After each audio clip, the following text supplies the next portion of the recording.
Well, we've had a bit of a change of scenery this week. We're recording the pod from Wolfpack Bar in Queen's Park, which is quite appropriate after Saracens Wolfpack marched on to another Champions Cup final at the weekend. What do you guys make of that performance? It was very Saracens-esque in terms of the champion team from a couple of years ago. They were just... You look at it, and you're looking at Munster, and I know they got that try in the corner, which should or shouldn't have been given from the scrum. They were just phenomenal. The gain line back. I don't think Munster played... they were missing Carberry, which was a massive loss. Watching the game, you saw areas where... And it's ever so easy to watch it on TV and think that's where you can attack Saracens. You can put a two-pass play on out the back and get an edge, and you can see the space. And trust me, having been there as a fly half against teams that have phenomenal defences like that, you can't see a hole anywhere. And Munster just kept going in, sort of one-out runners, trying to win that gain line battle, and Saracens kept knocking the life out of them, didn't they? Defensively, they were huge. Their power game in terms of getting over the gain line, and it's one of those things when Munster, the amount of tackles that they made in that first half, in that heat, and we know the Irish struggle with sunburn and things like that. Why do they? Quite fair-skinned. Why is stereotyping? I'm not. The amount of work the Munster boys had to put in to keep Saracens at bay at times, and then the heat, the work ethic that they've put in. Their tanks were empty, and then Saracens just ran away with it a bit in the second half, didn't they? Their power game was phenomenal, and it's set up for an amazing final. Two best teams comfortably. I did a column actually in the lead up to the game, and I had a feeling with everything that had gone on with Billy and everything that had gone on kind of previously with the salary cap stuff, the fact that Owen Farrell hadn't really featured apart from the Newcastle game since that England-Scotland game, that this would be a game that we'd see a proper, they talk about the Saracens' performance.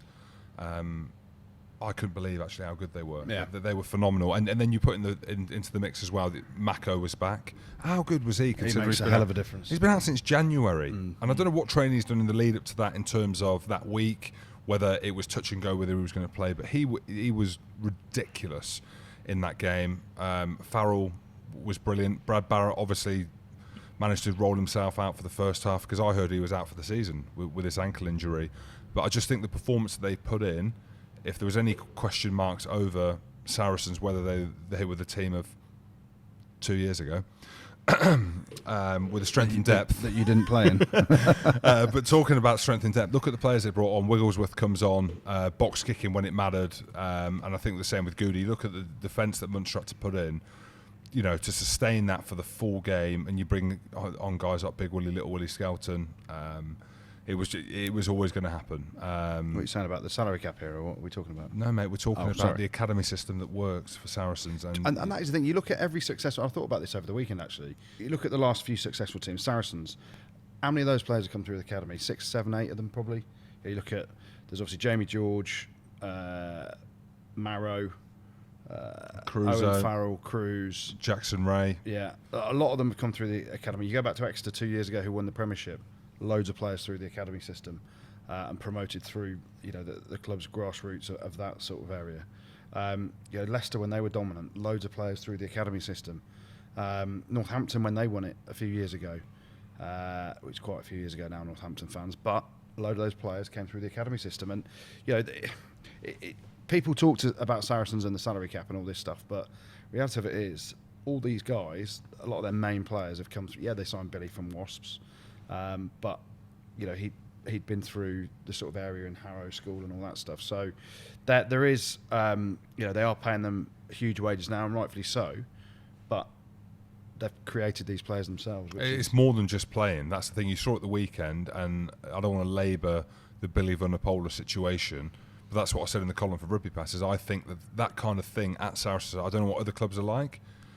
That almost unites them as a team because they know that he needs an arm put round him.